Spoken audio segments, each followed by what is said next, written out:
everybody, it's Tommy and welcome back to my channel. Today we are building another Polly Pocket house, and this is actually probably going to be my last one for a little bit just to change it up and take a break from these. But I told you guys in the previous video that I got recommended so many amazing, adorable houses from people's childhoods. Everybody was tweeting me, this is one that I had, or it would be really cool to see you make this one, and I wanted to definitely do some of them. So this is the first one that I'm doing that is a kind of a request, and it is an animal hospital, and I thought that was so unique, and I actually have never come across this one in my Google ventures of just looking up different Polly Pocket houses. So I knew I had to do this one. I knew there are so many great things that we have in the game to make this super realistic and super possible.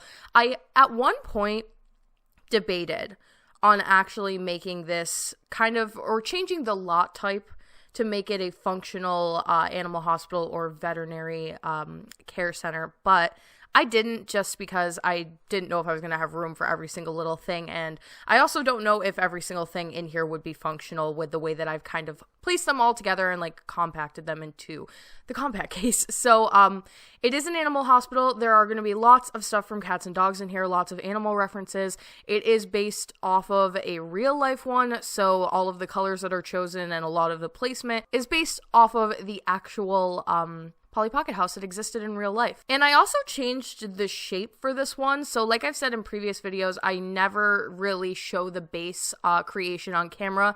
It can be a little bit time consuming, and I also just find it really repetitive. So it's a lot easier for me to just jump in and basically start decorating and picking colors versus you guys seeing me build the shape over and over and over again. This one is a hexagon base after the one that I made previously, the Sailor Moon house, and I changed the shape just a little to allow more floor space on the upper floors. So it is shaped a little bit differently, and even at the end of this video, I was kind of looking at it and thinking to myself, the shape doesn't really match, something isn't working here. And what was happening is that the smaller part of the hexagon that is towards the stairs was not the same lengthwise as the roof. So at the very end and off of camera, so you guys won't even see this part, I did make the part next to the stairs longer, if that makes sense. So the version that's on the gallery is even. Yeah, so we're designing like a reception area. I like to do this trick from time to time where I will put a desk inside of counters in order for me to be able to place counters there and then also place a computer. If you didn't know, computers can only be placed on desks in The Sims 4, which is kind of annoying to me because I do feel like you should be able to put them on counters, and people do put them on counters from time to time. So I have been doing this trick for a while where I will just take a desk and kind of mesh it inside of counter space in order for me to be able to place a computer, and it gives that look of like the counter space feel where you would go in and like sign your pet in or go in to make your appointment or whatever, and you can still obviously have the desk as well. And I'm going to do that a couple of times in the build. We're also building an indoor outdoor area, so this is kind of an area where they would take pets to let them have some fresh air, so to say, and a lot of times with these Polly Pocket houses, they will have an area that looks like it's outside. It's got grass laying down and stuff like that, but it's actually obviously inside. So that is what we are going with here. And I was having that weird glitch that I have had for so long, where if you place too much fencing down on your property, on your lot, and then try to place a gate down, the gate will actually make the fencing disappear and it will not come back. So the shape I was originally going with on that, it glitched out. I lost part of the fencing, and then I decided I had to change the shape in order for the fencing to come back. And that's really the only fix that I've seen for that so far. Basically, once you lose your fencing, you're pretty much done. And I built a racetrack a while back. I can link it at the end of the video if anybody's interested, or down in my description box below, like a short track race car track. And it required a lot of fencing and a lot of different like areas where fences would be. And I had that glitch going on during that build, and I cannot tell you how frustrating it is And it's something that I always forget whenever they put out the patches and everything like that, but I'm really hoping that they find a fix for that in the future because it does mess up a lot of my builds. Hopefully you guys will not have any problems when you download this off the gallery, and it is available on the gallery for download under my origin ID, The Alleged Simmer, along with all of my other Polly Pocket houses.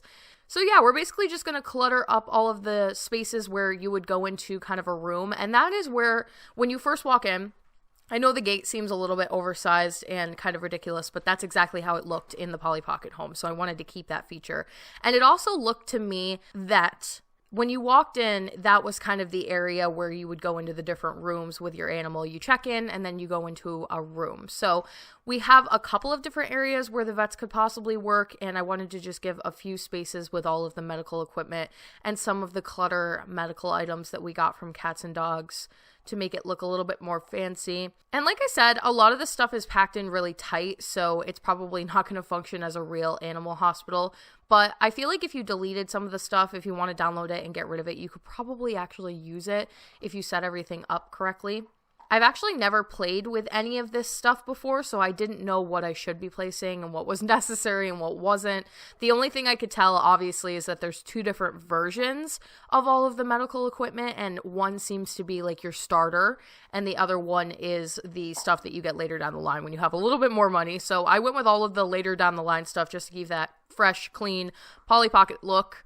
And again, we have this area behind the stairs that is not viewable. You can't see it on first glance, and I just thought that that would be a good place where they have an area in the back that they would kind of go back and keep paperwork, and you would go back there and they have different animal files, because when you do like register your pet or your cat or your dog or whatever animal you may have, they will typically keep files or information on your animal for later down the line, possibly if you're to bring them back in or if it's your day-to-day vet.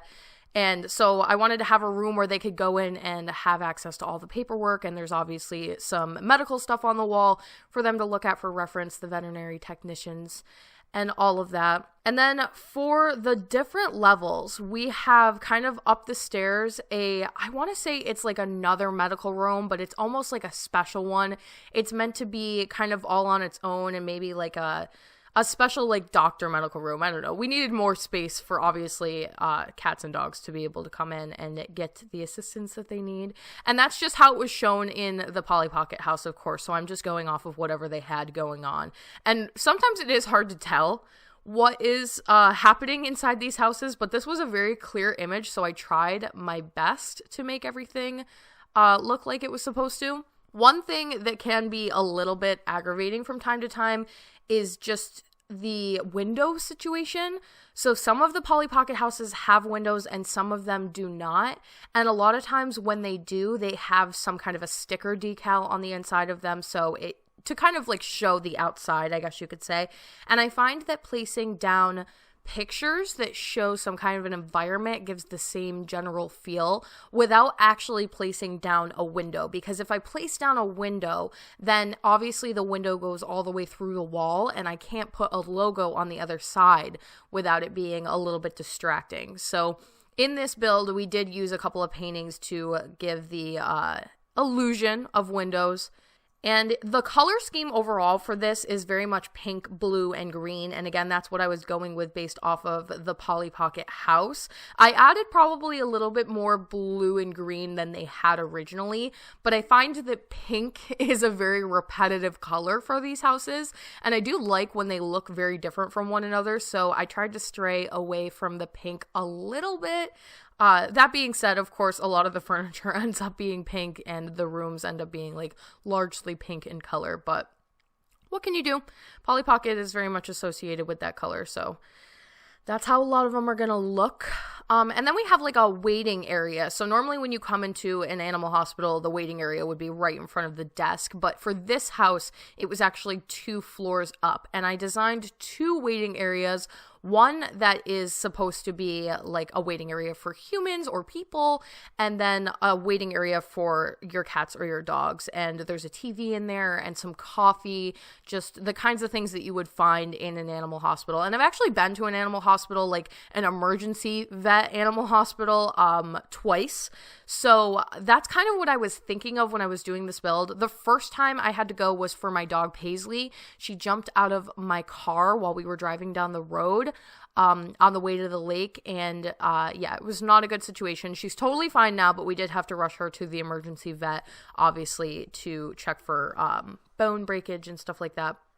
And then another time for one of my friend's dogs he was just not looking good, and then progressively got worse and worse and worse, and I happened to be the only one home, and we ended up rushing him to the vet at like 1 or 2 in the morning, and he ended up being fine, but that was definitely a much more scary situation than my dog jumping out of the car, believe it or not. The other dog looked to be... I've never seen a dog like that far bad and that sick that quickly. It scared me a lot, but he's okay too. And yeah, so I guess I have a little bit of familiarity with a animal vet hospital, but I don't think this is necessarily supposed to be an emergency vet. It could definitely just be your regular day-to-day vet. That's just what I was thinking of when I was building it. And then we have an area up on the top that is just for the vet to obviously live. And I do find that a lot of like doctors and vets will actually live inside their homes, their veterinary hospitals, and it's just easier for them, obviously. So it makes sense that there would be some kind of a living situation up there. And then lastly, I did decide I was going to do a little bit of landscaping on this one. So we have some trees, and we are obviously in Brindleton Bay from Cats and Dogs. I thought that was fitting. So we're doing a lot of trees, and then I kind of was like, what else can I do to spice this up and maybe give it a different feel from some of my other houses?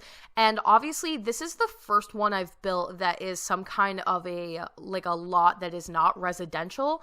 So I thought to myself, there is probably a parking lot area where you would park your car upon entering the vet. So we're building 2 kind of miniature parking lots with some cars, and obviously we do not have cars in The Sims 4, but what we do have is model cars and toy cars, and you can size them up to give the illusion of cars and parking lots. And then yeah, we're just going to decorate with the parking lot and some different things you would find in a parking lot, such as street lights and things like that. And yeah, that is pretty much all we got going on. And again, this is available for download on the gallery. Make sure that you are searching my name all one word, otherwise you're going to have a hard time finding my builds. And I've been trying to figure out how to directly link you guys in my description box down below, but it is just a little bit more difficult than you would think. Sometimes my builds do not show up on the gallery via like internet search, but they're definitely there if you're searching on the Sims end, if you're like actually load up your game and stuff like that. So hopefully everybody has a decent time finding it. Everything goes okay. And I did want to put some lighting on the inside. Obviously these things are exposed, so they get a lot of natural lighting, but when it comes to nighttime, I always try to remember at least to leave some lighting inside so that you could still use it for nighttime play if you actually use these. And if you use these, comment down below and let me know, please, because I'm so interested if people just download them because they are cool to look at, or if you actually try to play with these. And I have been thinking, let me know if this is something you'd like to see. Because I made a comment in a video previously called like trying to keep a sim alive in a Polly Pocket house for 24 hours. And I was joking, but the more that I think about it, the more I just feel like that will be such kind of a fun, cute new challenge. So I'm kind of considering doing it. I haven't decided if it's going to be like a 24-hour challenge or if we might try like a week challenge. Or what house I'm going to pick, because some of them are obviously more livable than others, but I'm always so curious about that. So let me know if that's something you'd like to see. Thank you guys all so much for watching. Don't forget to like and subscribe. Hit that little bell icon below to turn on post notifications so you can get updated every single time I post. And I will talk to you all in the next one.